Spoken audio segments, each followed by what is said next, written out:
እግዚአብሔር ሰይጣንን ለምን አላጠፋው? እግዚአብሔር ቅዱስ ጻድቅና ፍርዱም የማይዛነፍ ነው። ክፋትን ይጠላል፣ ነገር ግን የውሸት አባት በፍጥረቱ መካከል በነጻነት ይዘዋወራል። ለምን? እግዚአብሔር ጠላቱ እንዲኖር የፈለገው ለምንድን ነው? እንዲፈትን፣ እንዲያታለል፣ መልካም ብሎ በጠራው ዓለም ላይ መከራን እንዲያመጣ። በአንድ ቃል ብቻ እግዚአብሔር ሙሉ በሙሉ ሊሰርዘው ይችል ነበር፣ ነገር ግን አላደረገም። እንዲተርፍ ፈቅዶለታል። ለምን?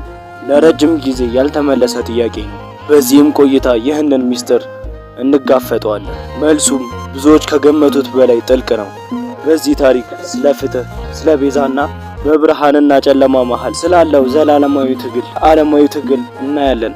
በቅዱስ መጽሐፍ ውስጥ ስላሉ እያንዳንዱ ታሪክ ትርጉም ይኖረው ይሆን? ሐሳቦን በኮሜንት ያካፍሉ። በምድራችን ላይ ስለተገኙ እምነቶች፣ ገድሎችና አፈ ታሪኮች በተጨማሪ ግንዛቤዎች ለማግኘት ሰብስክራይብ ያድርጉ።